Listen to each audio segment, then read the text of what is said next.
أعوذ بالله من الشيطان الرجيم ومن الناس من يعجبك قوله في الحياة الدنيا ويشهد الله على ما في قلبي وهو ألد الخصام وإذا تولى سعى في الأرض ليفسد فيها ويهلك الحرث والنسل والله لا يحب الفساد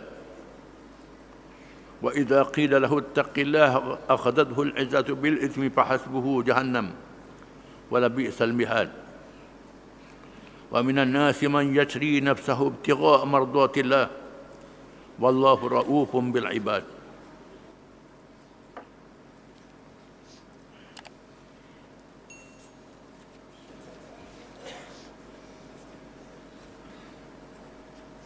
Maksudnya, dan di antara manusia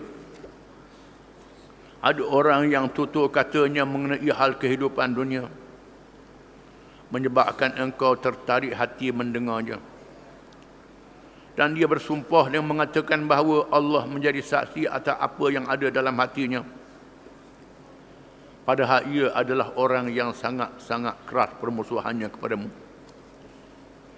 Kemudian apabila ia pergi dengan mendapat hajatnya, berusahalah ia di bumi untuk melakukan bencana padanya dan membinasakan tanaman-tanaman dan keturunan binatang ternak dan manusia. Sedang Allah tidak suka pada bencana kerosakan. Dan apabila dikatakan kepadanya, bertakwalah engkau kepada Allah, timbullah kesombongan dengan meneruskan dosa yang dilakukan itu. Oleh itu padanlah ia menerima balasan azab neraka jahanam. Dan demi sesungguhnya neraka jahanam itu adalah seburuk-buruk tempat tinggal. Dan di antara manusia ada yang mengorbankan dirinya kerana mencari keredaan Allah semata-mata. Dan Allah pula amat belas kasihan akan hamba-hambanya. Ayat ini mengingatkan kepada orang Islam, khususnya Nabi SAW yang menyampaikan Islam paling awal sekali.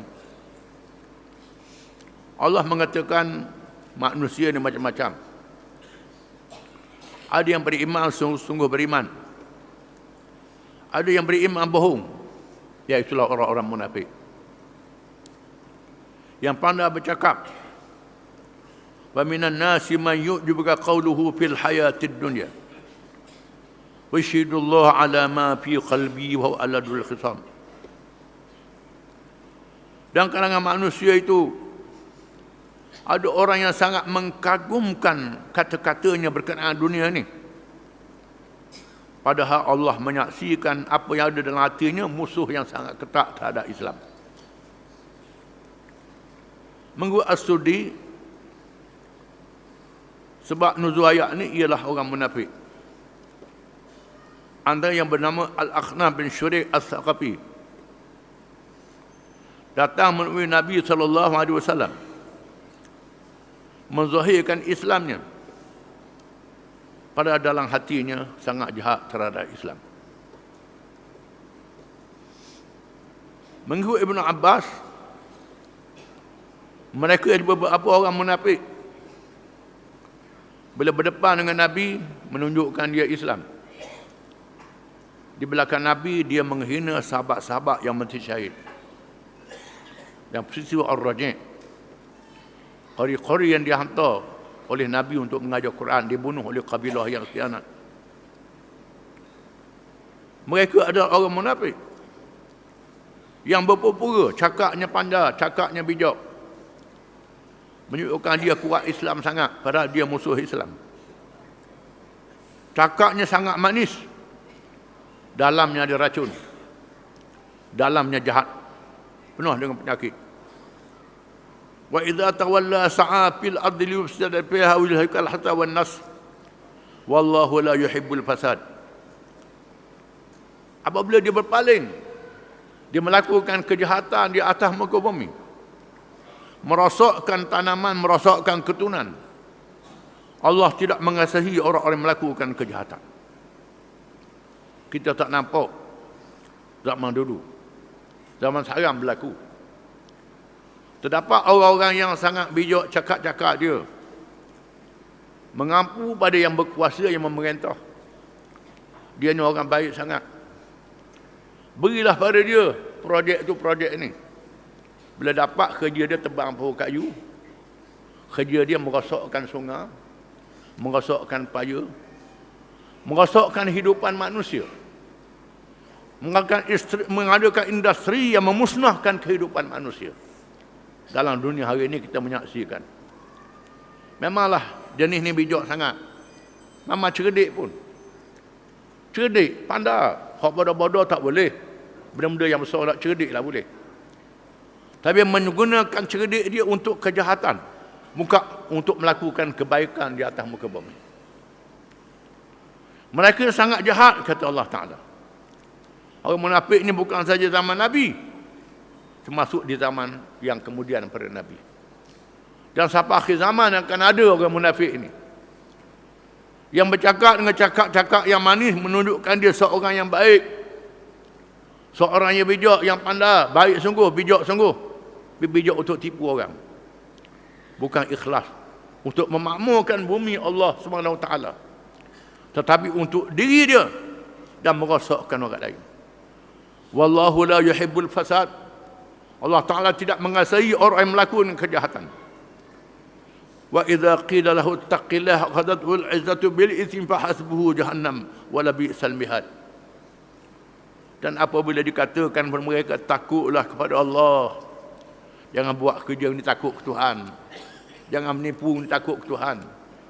Menyebabkan dia sombong dengan dosa itu. Dia sombong dengan dosa itu. Dia berasa dia bijak, dia cerdik, dia pandai. Sombong dia. Takabur dia. Ini perangai dia. Fahasbuhu jahannam. Cukup bagi mereka neraka jahannam pada hari kiamat. Allah Ta'ala beri gambaran yang keras. Fahasbuhu jahannam. Cukuplah untuk mereka ni neraka jahannam. Wala bi'sal mihad. Seburuk-buruk tempat. Mereka yang khianat terhadap Islam. Terhadap umat. Kerja dia bukan untuk Islam, tapi untuk merosakkan Islam. Bagi diri dia. Mendapat keserangan bagi dia. Ini berlaku zaman Nabi. Berlaku zaman bila-bila. Bila tak boleh harta rampasan perang. Harta tak boleh ghanimah. Tak boleh bagian. Mereka akan marah. Beri bahagian. Mereka tidak melakukan kebaikan. Tetapi melakukan kejahatan. Tak ada faedah untuk Islam dan umat. Mereka ini jaga fahasbuhu jahannam.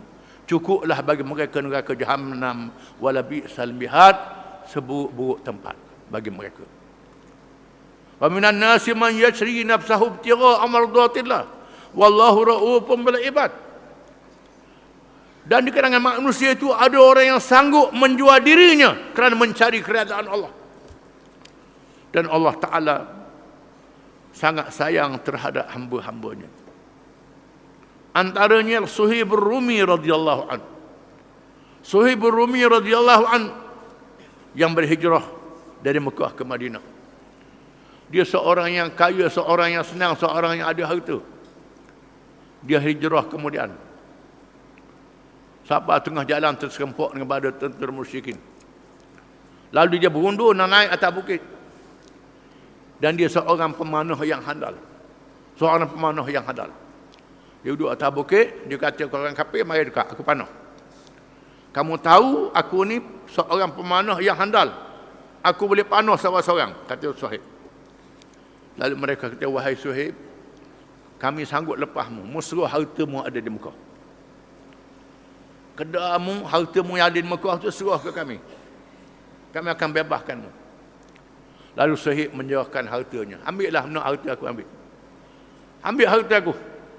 Jangan ganggu aku nak berhijrah ke Madinah. Lalu mereka lari dan Suhaib pergi ke Madinah dengan selamat. Dalam keadaan hilang hartanya, hilang kekayaannya. Setengah ulama mengatakan ayat ini turun berkenaan Suhaib Ar-Rumi radhiyallahu anhu. Dan Nabi bersabda, Rabiha Abu Yahya, Rabiha Suhaib. Suhaib mendapat keuntungan yang besar, pada hari kiamat. Kerana dia sanggup serahkan harta dia kerana Islam, dia mendapat keredaan Allah SWT. Dan Allah Ta'ala sangat sayang pada hamba-hamba dia yang beriman, yang ikhlas dengan imannya. Wallahu a'lam.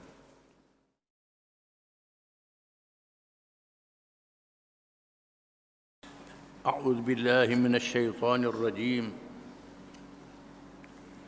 Ya ayyuhalladzina amanu udkhulu fis silmi kaffatan wa la tattabi'u khutuwatis syaitan. Innahu lakum aduwwun mubin. Fa in dhalaltum min ba'di ma ja'atkumul bayyinatu fa'lamu anna Allah azizun hakim. هل ينظرون إلا أن يأتيهم الله في ظلل من الغمام والملائكة وقضي الأمر وإلى الله ترجع الأمور.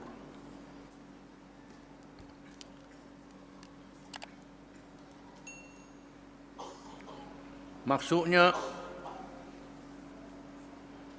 wahai orang-orang yang beriman, masuklah kamu ke dalam agama Islam dengan mematuhi segala hukum-hukumnya. Dan janganlah kamu menurut jejak langkah syaitan. Sesungguhnya syaitan itu musuh bagi kamu yang terang nyata. Maka kalau kamu tergelincir dan jatuh ke dalam kesalahan disebabkan tipu daya syaitan itu, sesudah datang keterangan-keterangan yang jelas kepada kamu, maka ketahuilah bahawasanya Allah Maha Kuasa lagi Maha Bijaksana. Orang-orang yang engkar itu tidak menunggu malaikat kedatangan azab Allah kepada mereka dalam lindungan-lindungan awan bersama-sama dengan malaikat-malaikat yang menjalankannya. Padahal telah pun diputuskan perkara itu, yakni balasan azab yang menimpa mereka. Dan kepada Allah jua kembalinya segala urusan.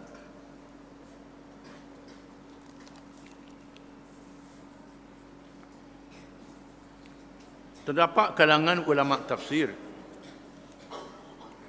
mengatakan sebab turun ayat ini berkait dengan beberapa orang Yahudi, khususnya ulama kalangan mereka yang masuk Islam bersama-sama Rasulullah sallallahu alaihi wasallam. Walaupun setengah ulama tafsir menyebut nama Abdullah bin Salam, sepatutnya Abdullah bin Salam tak termasuk dalam kalangan ini. Abdullah bin Salam seorang alim Yahudi yang istimewa. Dalam sebab ini orang lain tak masuk Abdullah bin Salam. Tapi ada juga ulama tafsir memasukkan Abdullah bin Salam. Abdullah bin Salam ni ialah seorang alim Yahudi yang Nabi sebut di ahli syurga. Bukan sebarangan. Yang kita baca kisahnya, bertemu dengan Nabi SAW, melihat tanda-tanda kerasulan yang ada pada wajahnya, dan menyoal Nabi dengan soalan-soalan, dan Nabi terus menjawab, dan dia masuk Islam dengan yakin. Dan dia mengesahkan dia bermimpi sebelum masuk Islam itu menaiki tiang yang tinggi. Dia memanjat, di hujung tiang itu ada simpulan tali. Lalu diperintah dia naik pegang pada simpulan itu.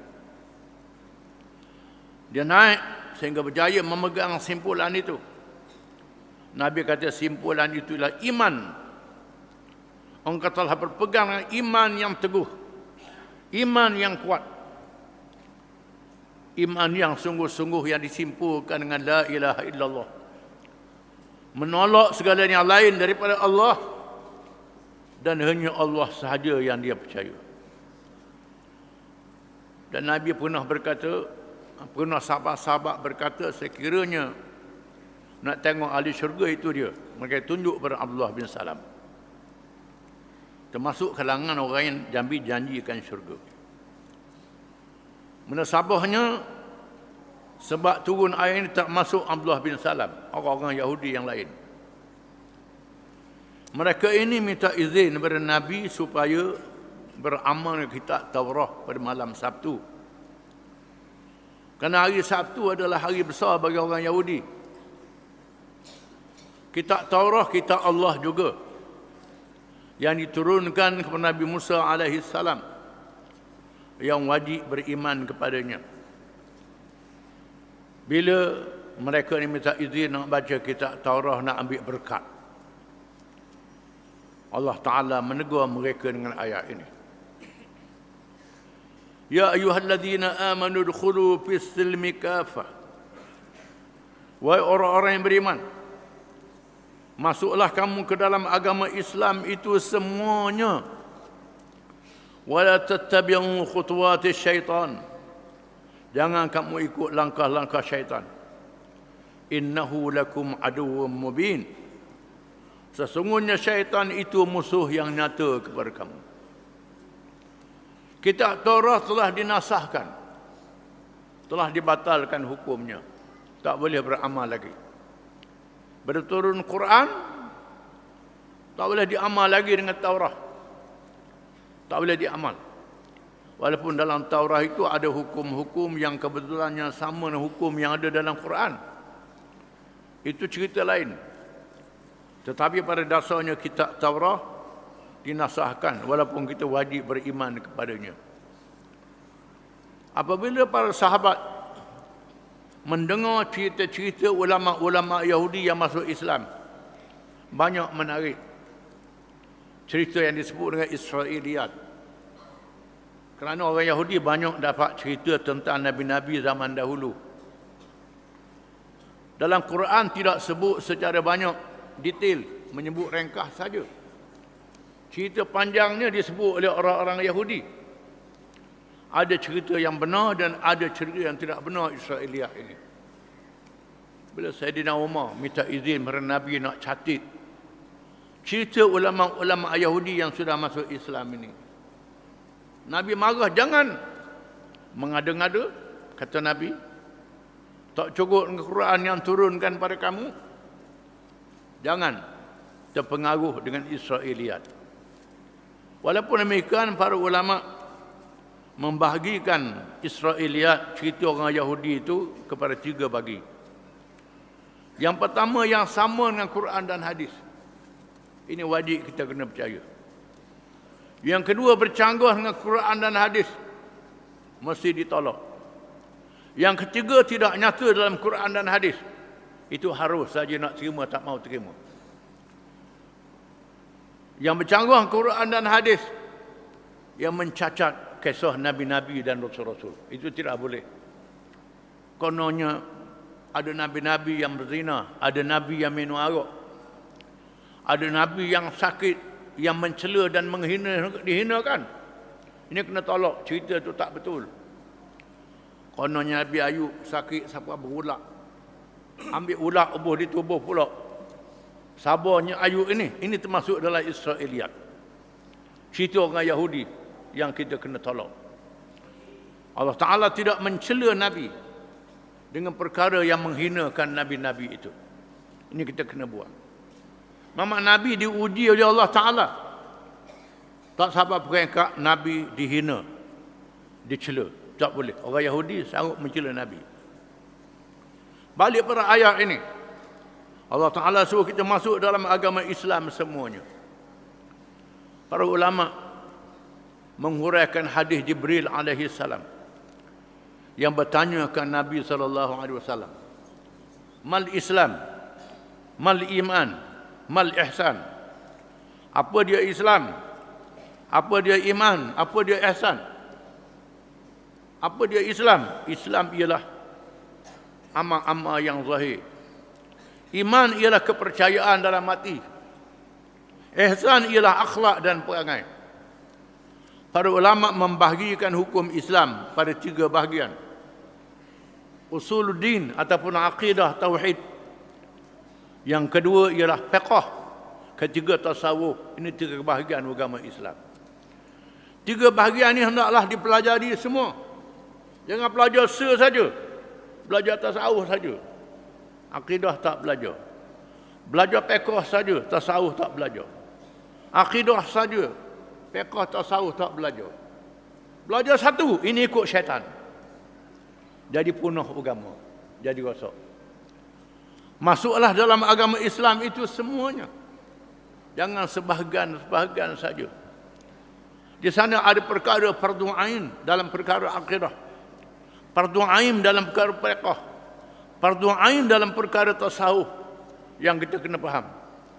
Fardu ain perkara akidah ialah mengenal Tuhan, mengenal sifat-sifatnya, tanda-tanda kebesaran dan ketuhanannya, percaya pada hari akhirat, perkara yang gaib, malaikat, dosa, pahala, syurga, neraka dan lain-lain. Ini perkara fardu ain, wajib diketahui oleh tiap-tiap orang Islam. Perkara fiqh, wajibnya semayang, wajibnya puasa, wajibnya zakat, wajibnya haji. Itu kena tahu. 2 kalimah syahadah mengucap secara zahir itu Islam. Kita kena tahu. Tiap-tiap orang Islam kena tahu. Ilmu tasawuf, wajibnya syukur, wajibnya sabar, wajibnya ikhlas. Wajibnya ikhlas, ini kena tahu. Tiap-tiap orang kena tahu. Beramal dengan niat yang ikhlas, itu termasuk dalam tasawuf. Ikhlas kerana Allah Ta'ala, syukur di atas nikmat, sabar menghadapi ujian, redha qada dan qadar. Ini perbahasan ilmu tasawuf. Adapun perbahasan secara mendalam, secara terperinci, huraian dengan panjang-panjang, menimbulkan mazhab-mazhab akidah, mazhab fiqh, mazhab tasawuf, itu fardu kifayah. Fardu kifayah. Dalam ramal-ramalkan dia orang Islam yang mendalami tiap-tiap bahagian ilmu itu. Kena faham. Dalam ilmu fiqh itu pula, ulama membahagikan bahagian ibadat, bahagian munakahat, bahagian jinayat, bahagian muamalat, bahagian siasah berkait dengan politik, pemerintahan negara, ilmu-ilmu fiqh. Ini bahagian ilmu fiqh. Termasuk dalam ilmu fiqh ini semua ilmu Islam berlaku. Hukum-hukumnya ada dalam Quran. Dalam Quran ada berlaku perkara akidah, syariat, akhlak, politik, ekonomi, undang-undang negara, antarabangsa, semua ada dalam Quran. Masuklah dalam Islam itu semuanya. Jangan percaya separuh tak percaya. Bak semayang percaya, puasa percaya, haji percaya, zakat percaya, bak politik tak ada dalam Islam. Ini punah. Bak ekonomi tak ada dalam Islam. Politik ekonomi semayang tak punah, jadi rosak juga. Ini kena tahu. Ini semua perkara yang ada dalam agama Islam yang ditunjuk oleh Nabi SAW.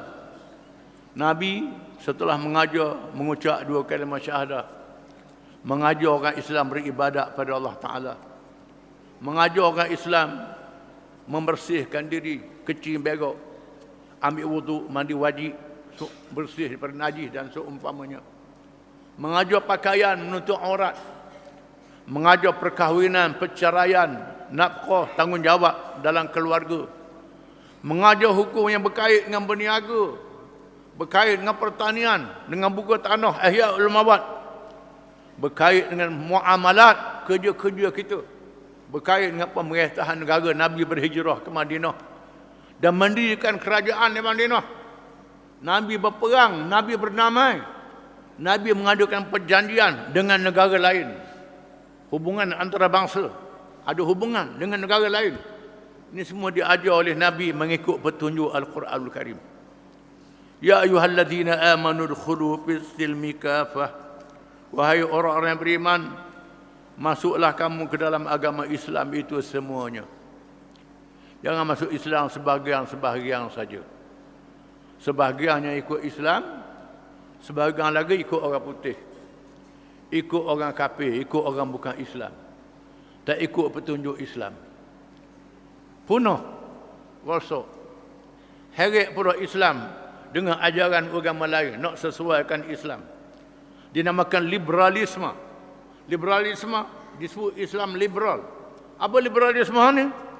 Untuk membebaskan beberapa hukum Islam. Oleh kerana agama Kristian, dia ubah agama dia. Orang Kristian ubah agama dia. Oleh kerana orang muda-muda berakhir ke agak, halal agak. Ini agama Kristian. Oleh kerana agama Kristian tu haram lagi babi. Lagi babi yang sedap sangat, orang nak makan belaka, dah apa makan dari babi. Ubah.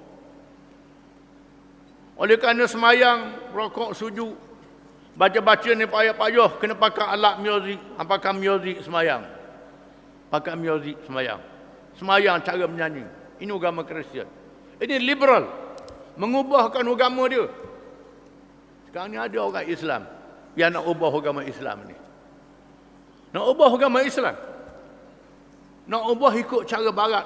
Beberapa hukum Islam ni kita kena ubah. Kita kena ubah. Tak boleh. Dan dia tafsir pula Islam ni ada Ortodok, ada Protestan, ada moderate. Agama Islam ni ada macam Kristian juga. Islam ni ada hak degil, tak ubah, ada hak nak ubah. Islam ni macam Kristian. Tidak. Islam satu saja. Islam tak berubah.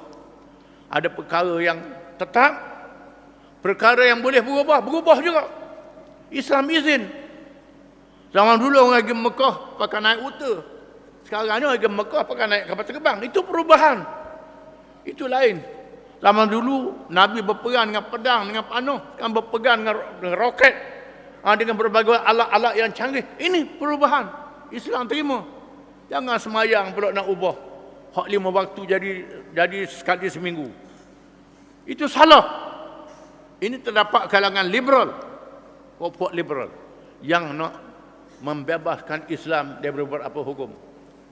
Dan kalangan pluralisme ni ialah nak menyamakan agama Islam dengan agama lain. Agama ni supaya agama Yahudi, agama Hindu, agama Buddha suruh orang buat baik. Islam pun suruh buat baik juga. Sama. Islam kata wajib taat ke ibu bapa. Buddha, Hindu, Kristian kata wajib taat ke ibu bapa. Ini sama. Komunis kata riba ni jahat. Islam kata riba ni haram. Sama Islam dengan komunis. Ini satu cara yang silap. Nak menyamakan Islam dengan lain. Tidak boleh. Walaupun keadaannya sama, akidahnya lain. Matlamatnya lain. Ajaran Islam ada roh. Ada roh dia berdasarkan kepada ibadah kepada Allah Ta'ala. Agama lain berdasarkan kepada syirik. Orang agama lain hormat ke ibu bapa, sembah manja Tuhan. Kita orang Islam hormat ke ibu bapa, bukan sembah manja Tuhan. Tidak. Ini beza. Komunis mengharamkan riba. Kita mengharamkan riba. Komunis tak ada dosa pahala. Kita ada dosa pahala. Ini kena faham. Ada Islam ni ada roh. Yang agama lain tidak ada roh. Ada kalangan menganjurkan seminar. Panggil buat seminar nak samakan Islam agama lain. Ada pula yang bercakap semua agama pergi ke syurga belaka. Ini tidak boleh. Tuhan kata inna dina indallahil Islam. Din sisi Allah ialah Islam. Islam saja yang Tuhan terima. Wa man yabtaghi al-Islam dinan falan yuqbala min wa huwa fil ardi minal khasirin. Sesiapa yang pegang lain pada Islam, Tuhan tak terima, Tuhan tolak. Di akhirat akan rugi. Dia terima lain pada Islam, amalan dia ditolak oleh Allah Ta'ala. Dia sedekah, dia tolong orang, dia bantu orang, dia buat kebajikan, tapi tak percaya ke Islam. Amalannya ditolak oleh Allah Ta'ala. Orang Islam yang meninggalkan riswah berkait dengan dosa pahala. Orang bukan Islam meninggalkan riswah kait dengan undang-undang, bukan dosa pahala saja. Kita ni bukan saja undang-undang, dosa dan pahala. Dua perkara. Ini beza Islam dengan bukan Islam. Kena sedar. Terdapat hari ini kalangan yang nak samakan Islam dengan agama lain. Dia panggil pluralisme. Kena kita tolak. Fahaman yang salah. Sekarang dia sebar ke kalangan orang Islam, kalangan pelajar-pelajar universiti. Dan ada pensyarah-pensyarah yang gila. Gila fikiran. Ngaji tinggi tapi gila agama. Dia rasa dia cerdik sangat, pandai pada Tuhan. Di sinilah kita kena sebut ihdinas siratal mustaqim. Minta Tuhan tunjuk jalan yang betul tiap-tiap rakaat. Nabi pun doa ihdinas siratal mustaqim. Kerana terlalu banyak ajaran sesat ni yang boleh memesongkan kita, kena jaga. Wala tattabi'u khutuwatis syaitan. Jangan kamu ikut langkah-langkah syaitan. Innahu lakum aduwwun mubin. Sesungguhnya syaitan itu musuh yang nyata pada kamu. Syaitan ni ada dua jenis. Ada syaitan manusia yang kita nampak, syaitan jin yang kita tak nampak. Dua jenis syaitan. Syaitan jin kita tak nampak, mengalir dalam tubuh kita, dalam badan kita. Halus. Meniupkan perasaan, meniupkan was-was. Alladhi yuwaswisu fi sudurin nas minal jinnati wan nas. Yang menimbulkan keliru dalam hati manusia itu terdiri daripada jin dan manusia. Tuhan kata, ada jin dan ada manusia. Yang jin kita tak nampak, yang manusia kita nampak. Mengelirukan kita.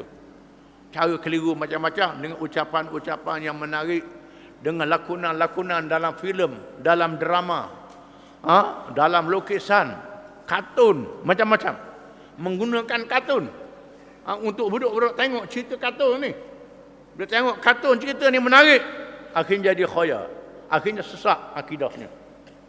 Cara yang sangat halus kita nampak untuk budak-budak je, tapi mendidik budak-budak dan anak-anak kita secara halus supaya menyeleweng daripada Islam. Ini kerja syaitan.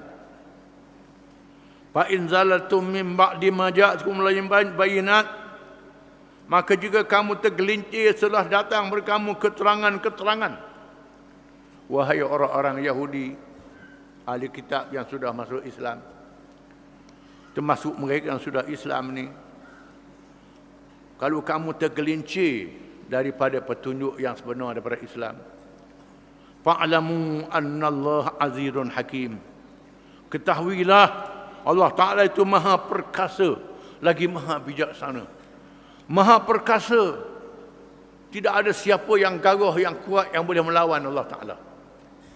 Walaupun kuasa-kuasa besar dunia, kerajaan yang besar, raja yang besar, pemimpin yang besar, orang yang gagah, tak boleh lawan Allah Ta'ala.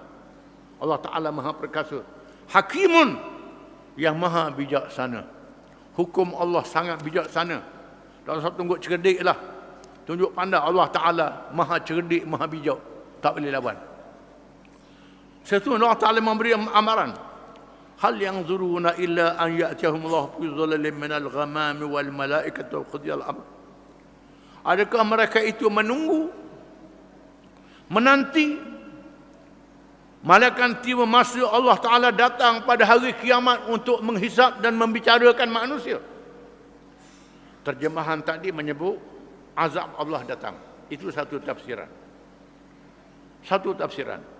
Tapi zahir ayat ini, Allah Ta'ala datang pada hari kiamat untuk membicarakan manusia. Diiringi oleh awan-awan dan malaikat-malaikat. Kebesaran dia. Pada hari kiamat, di padang mahsyar, Allah Ta'ala datang dengan sifat yang layak, kebesaran yang tak sama dengan makhluknya. Fi dhulalim minal ghamam, dalam naungan awan-awan. Wal malaikah, diiringi oleh malaikat-malaikat yang banyak jumlahnya. Wa qudiyal amru, dan diputuskan perkara hukuman kamu. Dihisap amalan kamu, dikira amalan kamu yang kamu buat di atas dunia, yang kamu percaya di atas dunia, yang kamu ikut siapa di atas dunia. Ikut Allah ke ikut siapa dia? Kamu percaya apa di atas dunia? Apa amalan kamu dibicarakan, dibawa saksi, disebut tadi tulisan malaikat, dibawa tulisan malaikat, catatan malaikat, saksi-saksi malaikat, saksi makhluk, termasuk saksi pada tubuh sendiri, di mana tangan dan kaki bercakap, dirakamkan dalam tubuh manusia apa yang dia buat, akan bercakap apa yang dia buat. Ini mahkamah Allah Ta'ala dibicarakan. Hanya mereka yang beriman saja selamat. Wa qudiyal amru, diputuskan perkara hukuman Allah Ta'ala. Diulang sekali kisah yang selalu kita sebut. Allah Ta'ala terima orang yang beriman saja. Sehingga disebut, kita ulangi satu kisah, seorang hamba Allah yang datang dengan surat amalan yang penuh dengan amal yang jahat, sayup mata memandang. Penuh amal jahat, buka surat, sayup sampai kaki langit, amal jahat semua. Tersandar dia. Tuhan tanya, wahai hamba-Ku, adakah membuat amal-amal yang baik? Dia kata, tak ada, wahai Allah, tak ada. Tak ada amal baik. Adakah malaikat aku menzalimimu? Malaikat cantik tak betul? Tidak, wahai Tuhan. Ini dosa saya. Dosa saya. Tuhan kata, mungkin sudah ada satu perkara yang ada padamu. Lalu dia bawa surah yang kecil yang ada la ilaha illallah. Tak ada Tuhan yang sebenar melainkan Allah. Dia percaya pada Allah. Barangkali masa hidup dunia ni ibu bapa dia tak ajar dia. Tak ajar dia, tak pernah mengaji, tak pernah belajar. Tapi dalam hati dia percaya pada Allah. Percaya pada Islam. Nak beramal tak erti, nak sembahyang tak erti. Buat maksiat. Tuhan kata, ada padamu la ilaha illallah.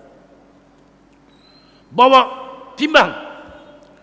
Ya Tuhanku, nak buat apalah tulisan yang kecil ini dengan amalan yang banyak, nak buat apa?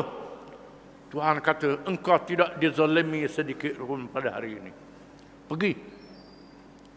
Lalu dia bawa suratan amal dia yang tulis la ilah yang kecil itu. Ditimbang. Tiba-tiba tercongak neraca timbangan amal yang soleh itu. Berat kalimah la ilaha illallah. Sehingga terangkat dosa-dosa itu. Dan Allah perintah dimasuk ke dalam syurga. Masuk dalam syurga. Ini pentingnya iman dalam diri kita. Dalam diri kita. Di sinilah kita lihat dalam dunia hari ini, ada orang yang kita tengok dia ni jahat, buat maksiat, something, macam-macam. Tapi kalau orang buat hina ke Quran, orang buat hina ke Islam, jaga. Dia sanggup buat apa saja. Ilmu tak ada. Tapi kalau buat hina ke Islam, tidak boleh dia ni. Ini ada. Ini Nabi kata, innallaha yang suruh hadad din birrajulil fajir. Kadang-kadang Allah Ta'ala tolong agama dengan orang yang jahat, Nabi kata. Bila orang baik, takut. Ada orang baik, tapi takut. Tapi ada orang yang jahat, berani. Sayang pada agama dia. Barangkali orang macam inilah yang diselamatkan oleh Allah Ta'ala. Ada orang yang dibicarakan pada hari kiamat yang menyembunyikan dosanya. Menyembunyikan dosanya, tak cerita ke orang. Dia buat dosa, tak cerita ke orang. Di sini, kita dimerka oleh Allah kalau mendedahkan dosa kita pada orang. Kecuali kita tanya orang alim, nak tahu hukum, itu boleh. Nak tanya ulama, saya buat dosa ni, ampun ataupun tidak. Itu tak apa. Jangan cerita ke orang berbenggah, megah, bangga dengan dosa dia buat, dia buat dosa ni. Itu tidak boleh. Ini tidak boleh. Ada orang yang menyembunyikan dosanya pada hari kiamat, nanti Tuhan membisikkan pada telinganya, wahai hamba-hambaku, betul kamu membuat dosa ini? Tuhan yang rahmat, betul membuat dosa ini? Dia kata, ya. Saya mengaku, ya Allah, saya buat dosa ini. Betul membuat dosa ini? Ya. Betul membuat dosa ini? Ya. Tuhan ampunkan dosanya. Iman ada dalam dirinya. Ada orang yang Tuhan umumkan di tengah khalayak ramai. Dia ni buat dosa ni. Dia ni buat dosa ni, Tuhan ramai. Malu. Dimalukan tengah khalayak ramai.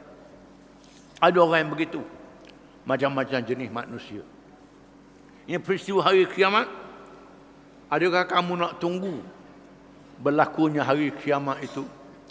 bila Allah datang untuk membicarakan manusia semuanya, dengan diiringi oleh awan dan malaikat-malaikat, wa qudiyal amru, lalu diputuskan perkara yang menjadi nasib seseorang itu, wa ilallahi turja'ul umur, dan kepada Allah dikembalikan segala perkara.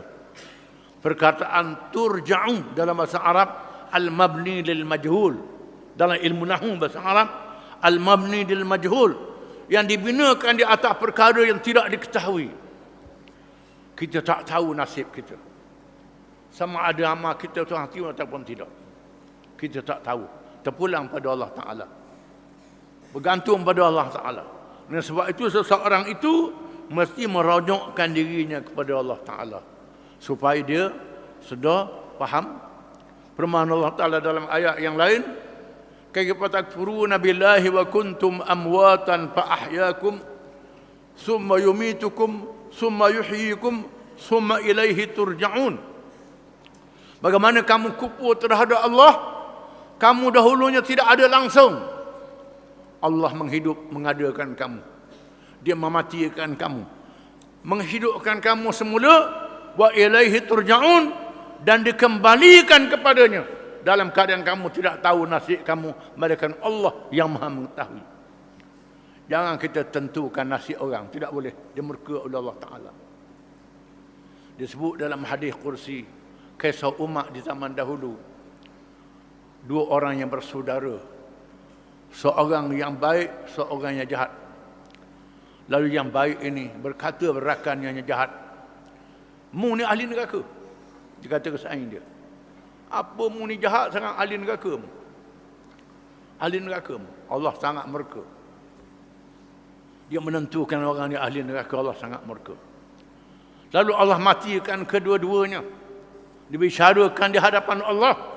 Allah Ta'ala panggil dan tanya yang kata kawan ni ahli neraka, apa urusanmu? Apa urusanmu menentukan dia menjadi ahli neraka? Apa urusanmu? Tuhan tanya dia, kamu tentukan dia. Lalu Allah perintahkan yang cakap ni dimasukkan dalam neraka, yang dimasuk dalam syurga. Jangan main-main. Jangan mudah-mudah cakap orang ni ahli neraka, ni ahli syurga. Itu tidak boleh. Itu keputusan Allah Ta'ala, bukan keputusan kita. Boleh jadi orang tu dia bertaubat pada akhir hayat dia. Boleh orang tu tengok tengah-tengah baik, melompat jahat pada akhir hayat dia. Boleh jadi macam-macam. Dengan sebab itu, kita minta Tuhan jangan palingkan iman, jangan palingkan kebaikan kita sehingga kita akhir hayat. Disebut husnul khatimah. Ini sangat penting. Ini urusan Allah Ta'ala. Kepada Allah dikembalikan segala urusan. Wallahu a'lam.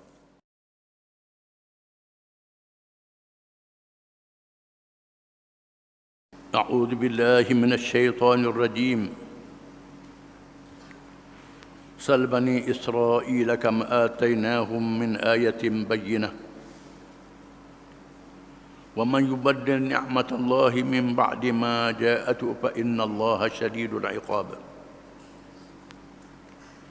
زين للذين كفروا الحياة الدنيا ويسخرون من الذين آمنوا والذين اتقوا فوقهم يوم القيامة والله يرزق من يشاء بغير حساب.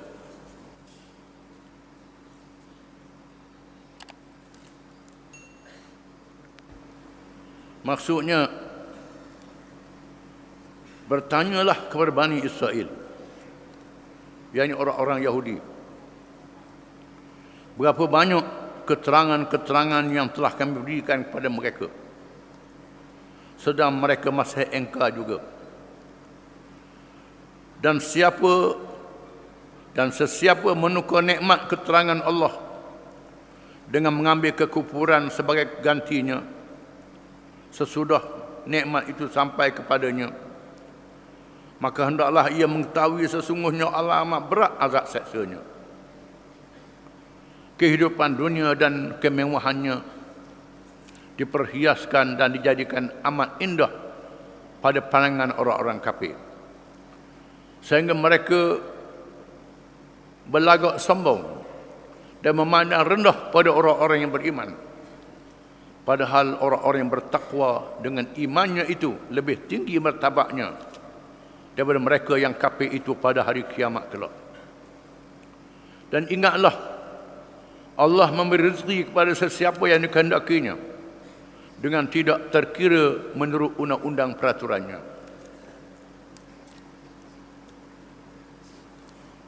Bahagian yang pertama daripada ayat-ayat yang dibaca ini, Allah Ta'ala menyuruh bertanyakan Bani Israel, iaitulah orang-orang Yahudi, anak cucu Nabi Yaqub alaihi salam, yang mendakwa mereka lah bangsa yang lebih mulia daripada bangsa lain di atas muka bumi. Kerana ramai kalangan mereka dilantik menjadi rasul-rasul dan nabi-nabi alaihi wassalatu wassalam. Dan ramai kalangan mereka orang-orang yang bijak dan cerdik. Memang betul. Itu nikmat Allah Ta'ala. Yang penting mereka beriman ataupun tidak. Kalau cerdik tak beriman, tak ada faedah apa. Kalau senang tak beriman, tak ada faedah apa. Orang Yahudi lah juga yang paling kaya dalam dunia. Oleh kerana tak beriman, tak ada faedah apa. Sal Bani Israel kam atainahum min ayatin bayyinah. Tanyakan Bani Israel, orang-orang Yahudi itu, berapa banyak kami berikan pada mereka tanda-tanda yang terang, tanda-tanda yang nyata. Di antaranya tanda-tanda yang dapat dilihat, tanda-tanda yang dapat dibaca. Yang dapat dilihat ialah mukjizat yang diberi kepada nabi-nabi dan rasul-rasul mereka. Di antara Nabi Musa alaihi salam dikurniakan mukjizat tongkat, keluar cahaya dari tangannya, mengalahkan sihir-sihir Firaun. Kisah ini diketahui oleh Bani Israel. Di antaranya Allah menyelamatkan mereka daripada buruan bala tentera Fir'aun yang besar, dengan Nabi Musa memukul tongkat ke laut, dijadikan lorong-lorong, 12 lorong mengikut jumlah kabilah Bani Israel. Jadikan lebuh raya pada laut, air laut terangkat macam gunung. Mereka lalu di celah-celah itu, mereka selamat. Fir'aun dan bala tentera yang jadi tenggelamkan oleh Allah. Banyak lagi tanda-tanda yang lain, mukjizat yang lain, seperti keluar air dari batu untuk minuman mereka. Diturunkan al-manna was-salwa. Al-man ialah sejenis makanan yang turun macam air embun, yang manis macam madu. Ini al-man. Adapun Tok Bomo jual tu macam serbuk tawar hebel tu bukan man, tu pelawak. Kena tipu pula ke? Yang tipu dia orang jual obat. Al-man ialah sejenis makanan yang lekat pada batu, masih ada di Iraq, masih ada di Iran, masih ada di Turki.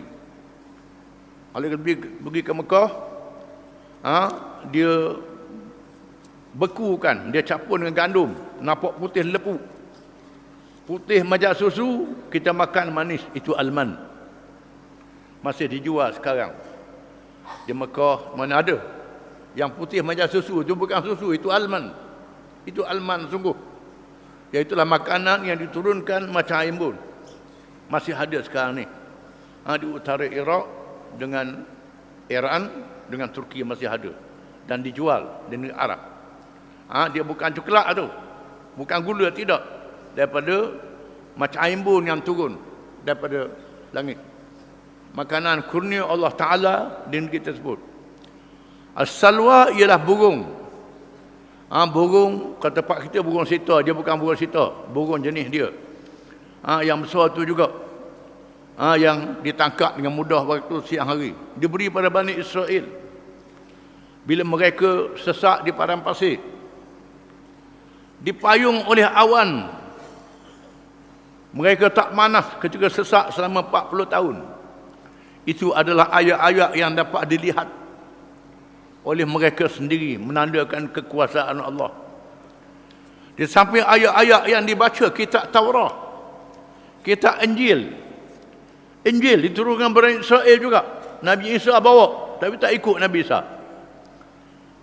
Menuduh Nabi Isa dengan tuduhan yang bukan-bukan.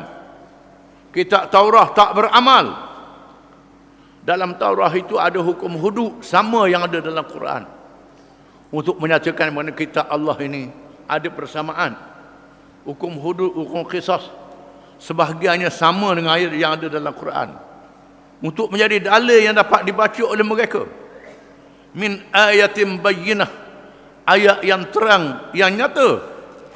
Di antaranya ialah menceritakan kedatangan Nabi akhir zaman Muhammad sallallahu alaihi wasallam.